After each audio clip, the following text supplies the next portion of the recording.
Alors, Seigneur, je suis reconnaissant ce matin encore pour le privilège de prêcher ta parole. Il y a une grande responsabilité qui vient avec cela. De prêcher ce que dit ta parole et pas l'opinion des hommes ou des autres. Ce que ta Bible dit. Sois avec moi ce matin, puis sois avec l'Assemblée pendant qu'ils reçoivent cette bonne nouvelle. Au nom de Jésus. Amen. Amen, amen. Ce matin, je vais vous parler de trésor. Il y a un proverbe qui dit il y a beaucoup de trésors dans la maison du juste. J'étais en train de faire ma lecture biblique quotidienne il y a environ 2 mois de cela, puis j'ai tombé sur cette portion-là du proverbe et ça m'a frappé immédiatement. Il y a beaucoup de trésors dans la maison du juste. Est-ce que vous vous êtes déjà demandé, y a-t-il des trésors dans ma maison? Parce que les histoires abondent sur un tel événement. Je vous donne quelques exemples. Il y a une madame qui, a quelques années passées, qui avait acheté une bague en verre. Elle a payé tout simplement 13 $ à une friperie. Pour découvrir, peu après, que c'était un diamant de 26 carats qui avait une valeur de au-delà de 600 000 $. Elle avait un trésor et elle ne savait même pas. Ou une autre madame, Lauren Kritzer, a découvert qu'une vieille couverte Navajo, héritée de sa grand-mère, avait une valeur de 1,5 million de $. Ou une autre, une Française, qui avait découvert un cadre qui venait du 13e siècle et était tout simplement là, accroché dans sa cuisine, qui s'est vendu un jour pour 28 millions de $. Wow! Ces chiffres ça nous saisit, n'est-ce pas? Aimeriez-vous de découvrir une telle richesse dans votre maison? Maintenant, la Bible a beaucoup à dire sur la richesse et propose une perspective différente à ce qui a une vraie valeur. Parce qu'aujourd'hui, de nos jours, et peut-être pour toujours, la richesse est toujours perçue comme reléguée au domaine des finances. Et c'est certes qu'il y a certaines personnes qui en ont beaucoup, mais que vaut-il? Maintenant, je ne dis pas que c'est mal d'avoir beaucoup de biens, mais plutôt, quelle est la vraie valeur de ce que nous possédons? Pour beaucoup, la valeur est attachée à ce que vous amassez dans ce monde, dans cette vie. Et ce qui est vraiment triste, c'est que plusieurs chrétiens ne réalisent pas qu'ils possèdent chez eux un grand trésor sans avoir nécessairement un grand montant d'argent. Et c'est ce qui semble dire l'auteur du proverbe. Dans la maison des justes, il y a beaucoup de trésors. Avez-vous jamais participé à une chasse au trésor? Une chasse, ce jeu dans lequel les joueurs tentent de retrouver des objets cachés suivant une série d'indices. Il y a aussi les chasseurs aujourd'hui de trésors modernes qui pourraient même utiliser des détecteurs de métaux pour localiser des découvertes intéressantes sur les sites terrestres. Je me rappelle, mon frère, lorsqu'il était vivant, il était amateur de chasse au trésor. Il y avait un de ces détecteurs de métaux et lorsqu'il passait sur un terrain, cela pouvait lui dire si le matériau sous la terre était de l'argent, de l'or, du cuivre ou du métal. Il prenait le temps de ses vacances à faire des recherches en Nouvelle-Écosse, l'île du Prince-Édouard, Nouveau-Brunswick, même ici au Québec.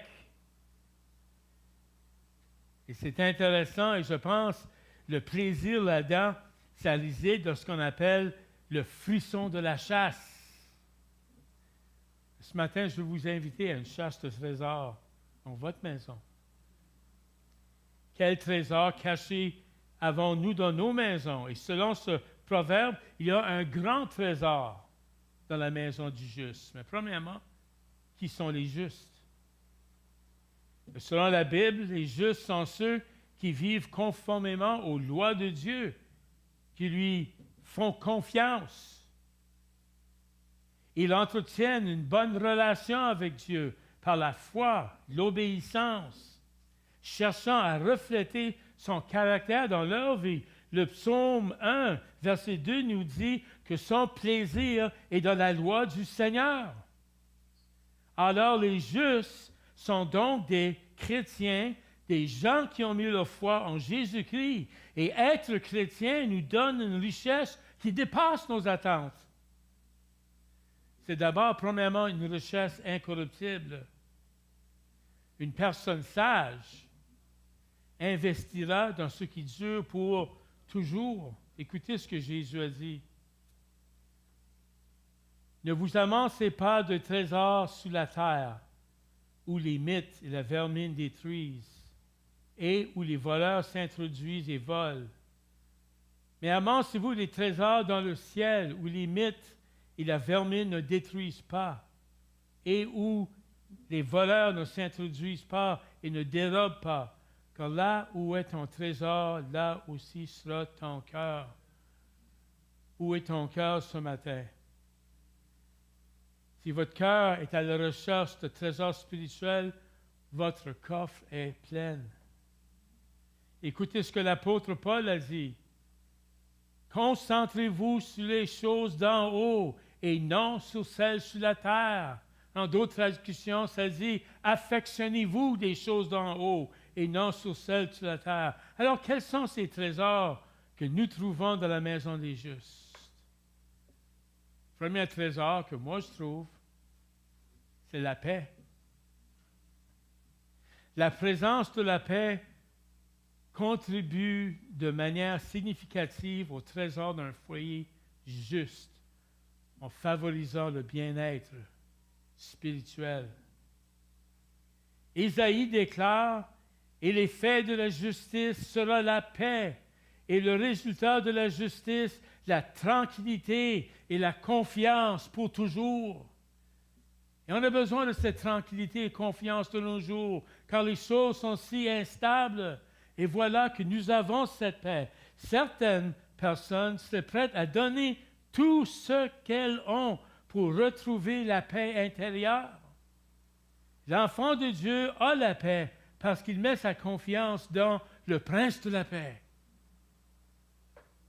Cela apporte un calme, une assurance, créant un environnement où la présence de Dieu est profondément ressentie. J'ai l'impression parfois, lorsqu'on rentre à la maison après une longue journée difficile, c'est comme sortir d'un champ de combat. Et là, dans notre maison, on se trouve dans une zone de sécurité. On découvre cette paix du Seigneur. La paix amène aussi la stabilité émotionnelle. Un foyer centré sur Christ est rempli de paix et ça sert de refuge contre les angoisses et les pressions de la vie. Cette sérénité permet aux individus de se réinitialiser, de se ressourcer, favorisant la santé mentale. Pourquoi tant de gens aujourd'hui ont recours à des médicaments? Je ne suis pas contre cela. Mais c'est parce qu'il manque parfois de cette paix intérieure. La paix dans un foyer juste nourrit l'amour, la compréhension, l'unité entre les membres de la famille. C'est certes qu'il faut que les croyants mettent en pratique les principes de la parole de Dieu, de rechercher la paix. Qu'est-ce que la paix selon l'Ancien Testament? Une définition, une signification de shalom. On entend cela souvent. Shalom signifie plus que l'absence du conflit. Il s'agit de complétude, de santé et d'harmonie. Cette paix positive implique le bien-être et la tranquillité dans les relations entre les personnes. Il représente l'état idéal que Dieu a prévu dès la création.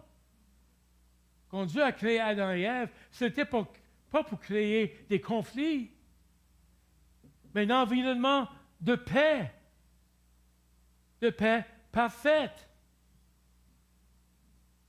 Dans Lévitique, l'Éternel a dit ceci: je donnerai la paix dans le pays, et vous vous coucherez, et personne ne vous fera peur.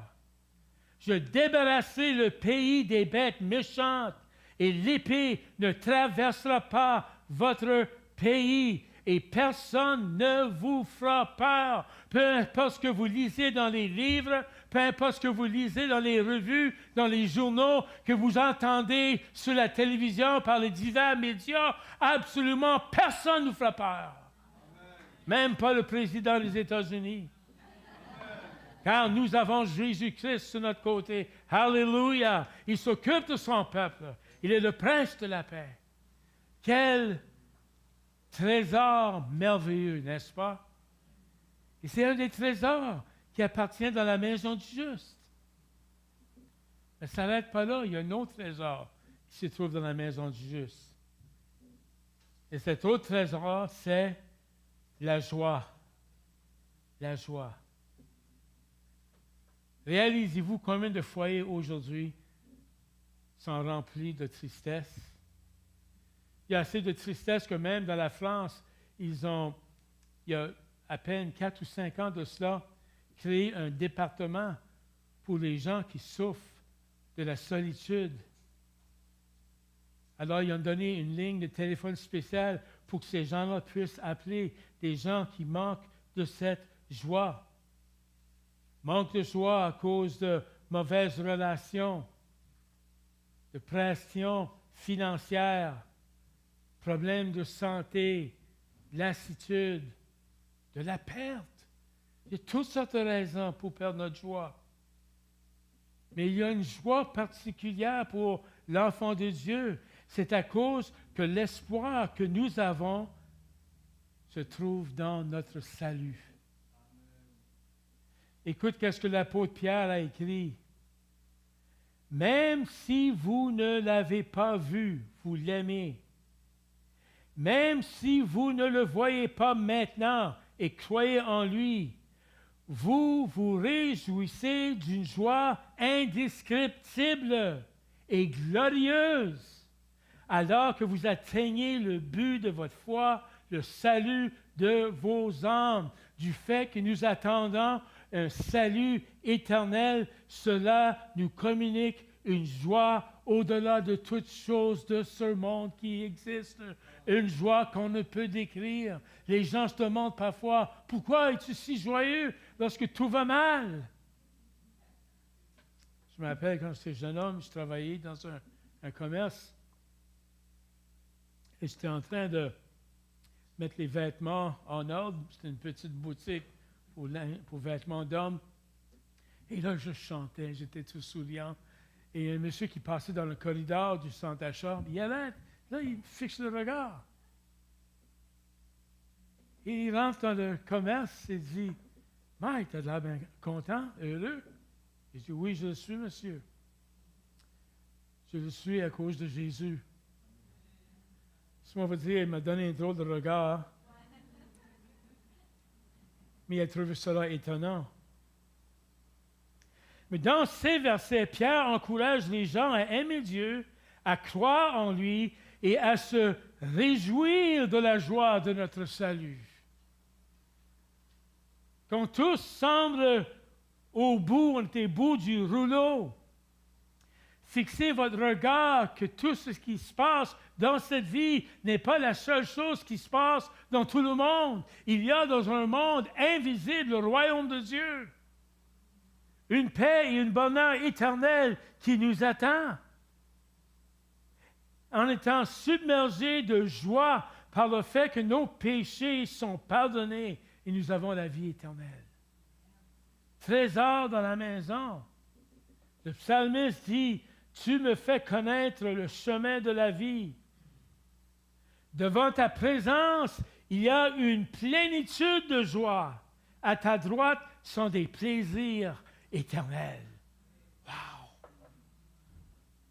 La Bible dit la joie est un don de Dieu dont un peut faire l'expérience en cas de besoin. Avez-vous besoin de la joie aujourd'hui?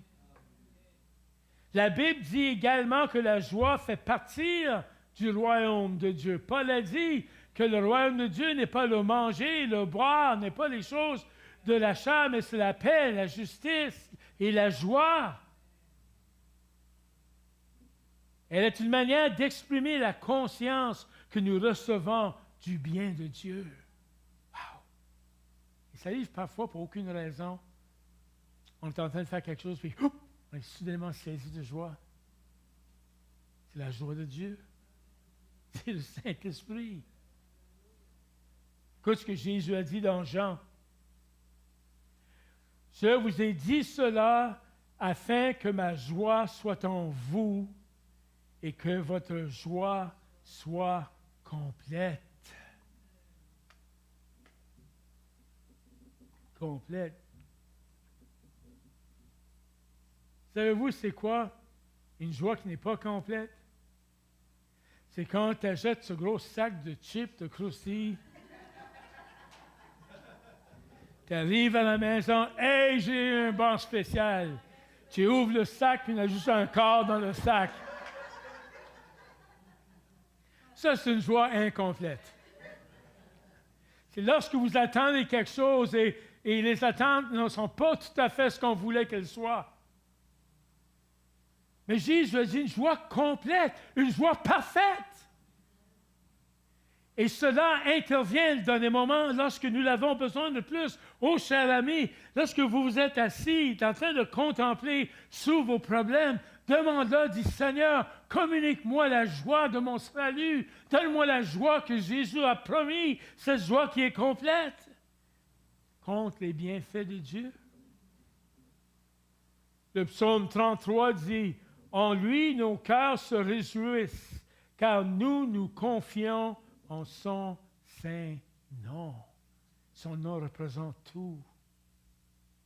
Et dans Jean, il a dit aux apôtres, vous aussi, vous êtes tristes. Maintenant, c'était avant son ascension, avant la Pentecôte, il a dit, mais je vous reverrai. Vos cœurs se réjouiront et personne ne vous enlèvera votre joie. Personne. On avait lu tantôt dans Pierre, bien que vous ne l'ayez pas vu, vous l'aimez, et même si vous ne le voyez pas maintenant, vous croyez en lui et êtes remplis d'une joie inexprimable et glorieuse. Le dictionnaire évangélique de théologie biblique de Baker définit la joie comme étant le bonheur pour un bien imprévu présent.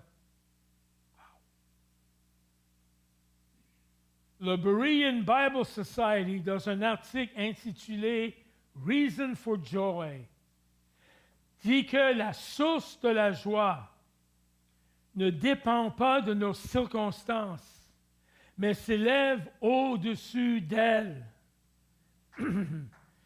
Excusez.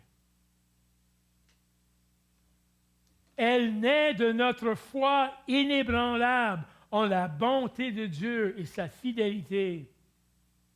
Elle nous permet de nous réjouir même face à l'adversité parce que nous comprenons que le plan parfait de Dieu finira par prévaloir. Que peu importe ce qui m'arrive, peu importe ce qui se passe à l'extérieur, le plan de Dieu va arriver. Tout est dans son plan à lui, qui est pour nous une sécurité, une source de joie. Alléluia. On continue à fouiller dans nos trésors. Quel trésor y a-t-il dans la maison du juste? Oh! Un autre est le contentement. Nous vivons dans un monde qui a continuellement soif. Ils sont mécontents. Nous vivons dans un monde qui en veut toujours plus. Il existe un désir insatiable chez l'humanité qui peut pousser à des limites inimaginables pour posséder davantage. Ils sont prêts à tout faire. Et très peu trouvent le contentement. Le contentement ne signifie pas de se contenter de moins et puis on ne fait rien pour améliorer notre sort dans la vie. Non, c'est pas mal de vouloir travailler et espérer de moissonner ce qu'on a semé de notre travail. Mais c'est aussi plutôt d'avoir la capacité d'être satisfait avec peu. C'est un état de bonheur et de satisfaction. Que peut-on vouloir de plus lorsqu'on a obtenu la vie éternelle? Wikipédia définit le contentement comme suit. Le contentement est un état dans lequel une personne est satisfaite de sa situation de vie actuelle et de l'état des choses tel qu'il est.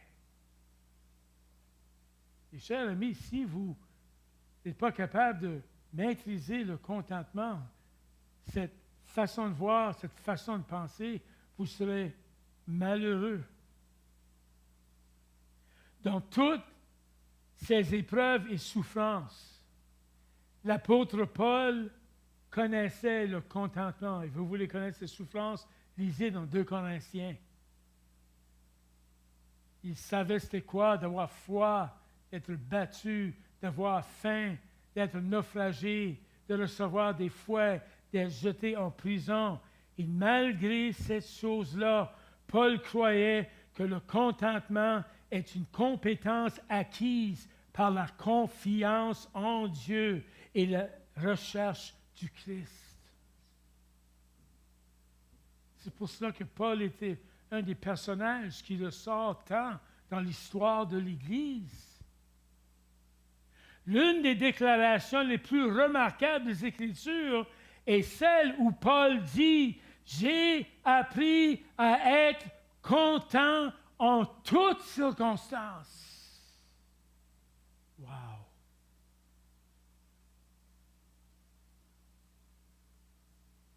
Je me rappelle, il y avait une période, il y a plusieurs années de cela, je n'étais pas satisfait. Je disais que ma maison était trop petite. Surtout le sous-sol, elle est basse. Je disais, ça, maison de nain. Et je grognais. Jusqu'à ce que j'ai commencé à travailler au centre-ville de Montréal avec l'Armée du Salut. Et j'étais responsable de la vie spirituelle de 200 hommes. Et là, j'ai vu c'était quoi la pauvreté. Des raisons de ne pas être heureux. Des hommes qui étaient en business et qui roulaient en richesse, d'un jour à l'autre, attrapent une maladie mentale, leur épouse leur quitte, leur divorce, ils perdent tout leur business et se trouvent littéralement dans la rue. J'ai rencontré des professeurs d'université dans ce lieu-là. Un médecin, avocat, du monde bien ordinaire. Mais ceux qui ont découvert Jésus-Christ ont trouvé le contentement. Je me rappelle, il y en avait un, il avait fait 25 ans de prison. 25 ans d'un coup. Et il a gagné sa liberté. Il a trouvé le Seigneur Jésus. Et ces gars-là ne me lâchaient jamais. Il m'appelait tout le temps, il venait toujours à ma porte de bureau. Il voulait l'entendre parler davantage de Jésus. Il était content. Il était satisfait.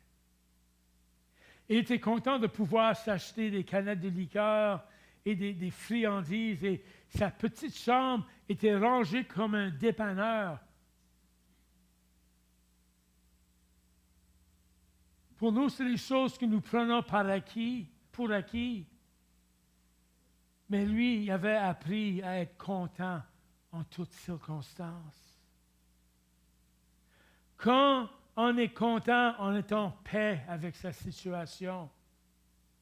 Trouver son épanouissement dans une relation avec le Christ procure un bonheur profond et calme, indépendant des circonstances extérieures ou intérieures.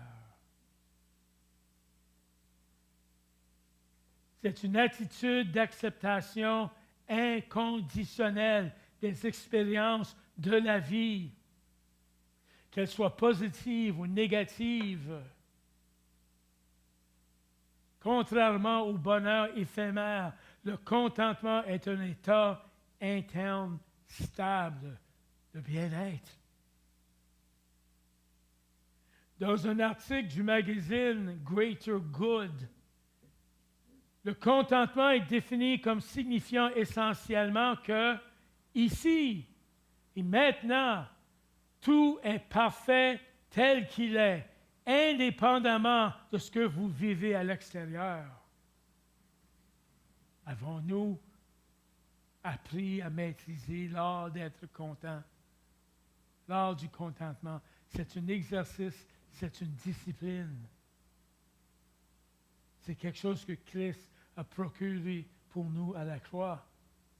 Parce que lorsqu'on échoue d'être content, il reste le tourment. Et le tourment n'est pas pour l'enfant de Dieu. L'opposé du contentement est l'envie. L'envie est définie comme un désir illimité, suscité par les possessions, les qualités ou la chance de quelqu'un d'autre. Tout était là. Lorsqu'on achète une voiture neuve, wow, on est content. On l'admire, on la cire, on la lave. L'année suivante, l'autre modèle est sorti et votre voiture a seulement 1 an de vieux, là. Mais là, voilà que l'autre a des plus beaux phares en avant. Là, c'est un peu triste, moi. Hein? Mon char n'est pas aussi beau que je pensais. Il n'est pas comme l'autre modèle. Ça, c'est un exemple exagéré. Mais lorsqu'on regarde ce que les autres ont, puis ce qu'on n'a pas, le voisin qui a le beau bateau dans sa cour, ou 2 bateaux encore, et nous autres, on a la difficulté d'avoir une bicyclette. Ça peut être facile d'être mécontent. Mais lorsqu'on apprend à être satisfait dans l'état que nous sommes, Christ devient notre contentement. Parce que l'envie peut être destructrice. Le premier accès d'envie dans la Bible fait surface dans l'histoire de Caïn et Abel. Caïn, le frère aîné, a tué Abel par envie, parce que Dieu voyait avec faveur le sacrifice du frère cadet, mais n'acceptait pas l'offrande de Caïn. Proverbe nous dit, un cœur en paix donne la vie au corps, mais l'envie pourrit les os. L'envie pourrit les os. L'apôtre Jacques a écrit un avertissement sévère concernant le péché d'envie. Il a écrit, mais si vous nourrissez dans votre cœur une envie amère et une ambition égoïste, ne vous en vantez pas et ne niez pas la vérité. Une telle sagesse ne descend pas du ciel, mais est terrestre, non spirituelle et démoniaque. Car là où vous avez de l'envie et de l'ambition égoïste, là vous trouvez le désordre et toutes les mauvaises pratiques. Wow!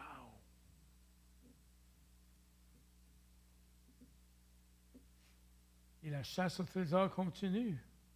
J'en ai seulement choisi 4 en passant. Parce que les trésors que Dieu nous donne sont inépuisables. Mais un autre trésor qu'on peut avoir accès dans notre foyer, la sagesse.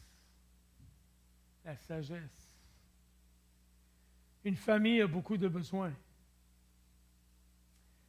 Les jeunes se posent des questions. Les parents doivent souvent prendre de grandes décisions. Nous avons des questions sur les finances, l'éducation, le choix de carrière. Que devons-nous faire? Jacques dit dans son épître, si quelqu'un d'entre vous manque de sagesse, qu'il la demande à Dieu, qui donne à tous généreusement et sans reproche, et elle lui sera donnée. Quelle était la dernière fois que vous avez demandé la sagesse à Dieu? Des fois, on est devant des situations, des choix à faire. On se pose la question, oh, comment puis-je connaître la volonté de Dieu? La Bible dit, vous avez besoin de sagesse, demande, il le donne librement. Il le donne même en abondance. Nous avons la sagesse de la parole de Dieu pour nous guider. Nous utilisons la Bible comme notre principal guide. Nous demandons si nos choix s'alignent sur la parole et les commandements de Dieu. Écoute ce que Paul dit à Timothée en ce qui concerne la Bible. Il dit, toute écriture est inspirée de Dieu et elle est utile pour enseigner, pour convaincre, pour corriger, pour instruire dans la justice, afin que l'homme de Dieu soit parfait et parfaitement équipé pour toute bonne œuvre. La parole de Dieu est bonne pour toutes choses. Les Écritures donnent un aperçu des défis de la vie, cultivent le discernement moral et encouragent la confiance en Dieu par la prière et la foi. Dans l'Amérique du Nord, les gens dépensent entre 2,5 à 4 milliards de dollars en consultation chez des médiums. 4 milliards de dollars pour la supercherie, pour communiquer avec des esprits démoniaques. Il y a un grand besoin de sagesse. La maison des justes, la parole de Dieu, a la parole de Dieu pour répondre à ces questions les plus pressantes. C'est là. C'est plus qu'une simple connaissance intellectuelle. C'est la capacité de vivre une vie pieuse et de prendre des décisions justes, basées sur la compréhension et l'humilité. Ça prend de l'humilité de dire, je ne sais pas quoi faire, il faut que je me confie à Dieu. Pourquoi? Parce que la sagesse du monde est égocentrique. La sagesse du monde est axée sur le gain personnel et conduit souvent au désordre. Mais la sagesse divine implique de vivre selon les Écritures en donnant la priorité aux valeurs éternelles par rapport aux valeurs terrestres. C'est pour ça que j'encourage les gens. Lis la Bible. Lis la Bible.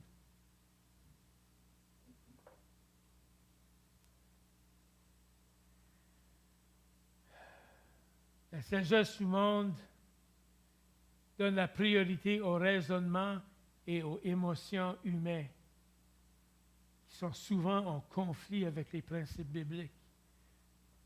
Et là, lorsqu'on va à l'encontre de la sagesse de la Bible, c'est là que le conflit intérieur réside. Comment pouvons-nous développer la sagesse divine? Je conclue avec ça. Bien, c'est vrai qu'un des dons de l'esprit, c'est le don de la sagesse. mais c'est quelque chose qui se manifeste occasionnellement. J'aimerais avoir la sagesse de Dieu comme l'avait Salomon. Lui, la sagesse était infinie. Aujourd'hui, partiellement, Dieu manifeste le don de la sagesse. Mais elle peut se manifester lorsqu'on lui demande la sagesse dans des circonstances difficiles. Pour développer la sagesse divine, la Bible met l'accent sur les étapes suivantes. Premièrement et avant tout, vénérer Dieu. La sagesse commence par la crainte du Seigneur. Proverbe 9:10 signifie de l'honorer et lui obéir. Il est écrit, le commencement de la sagesse, c'est la crainte de l'Éternel. Et la science des saints, c'est l'intelligence. Tout commence avec la crainte de Dieu. Ça veut dire que vous le considérez dans tous vos voies et que vous craignez prendre des décisions sans son approbation. Seigneur, qu'est-ce que tu penses? Qu'est-ce que ta parole me dit sur telle et telle chose? Oh, je ne veux pas dire d'avoir peur et être gelé et pas bouger. Mais je pense que vous savez ce que je veux dire. Lorsque vous lisez la Bible d'une façon consistante, que ce soit au jour ou à tous les 2 jours ou quoi que ce soit, à un moment donné, les principes, les valeurs de la Bible s'imprègnent dans notre esprit et lors d'un moment qu'on a besoin de sagesse, elles se manifestent. Une autre façon, c'est d'étudier les Écritures. Je l'ai mentionné tantôt. Lisez et méditez régulièrement la parole de Dieu. Le psaume 105 dit « Ta parole est une lampe à mes pieds et une lumière sur mon sentier. » Elle nous éclaire le chemin.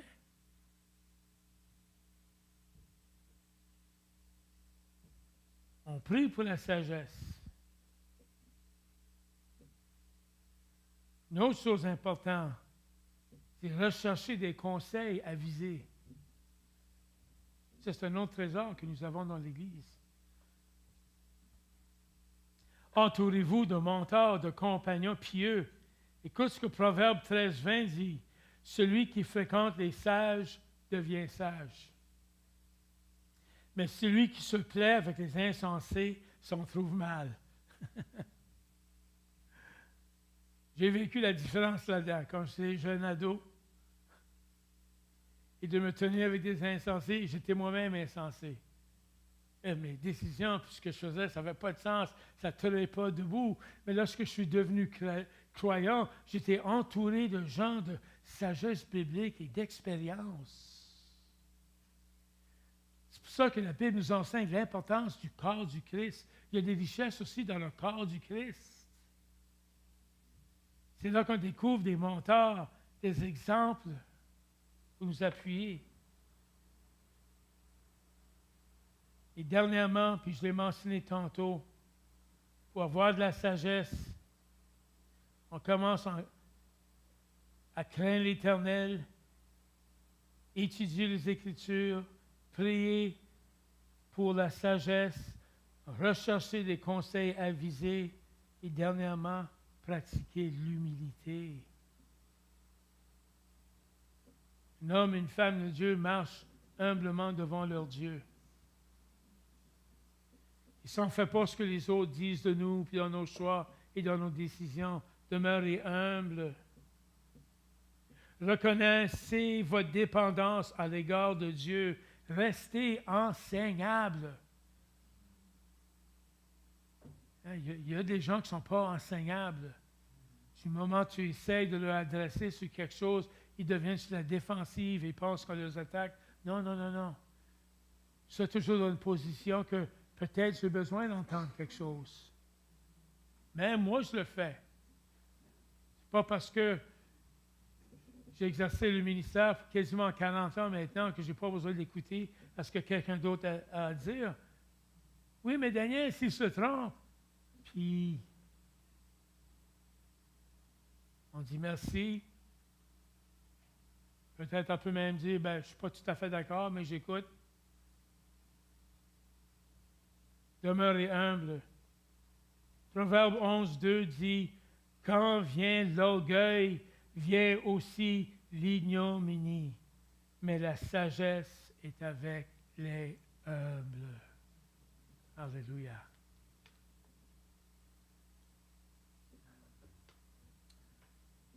Ma prière, c'est lorsque vous retournez à la maison que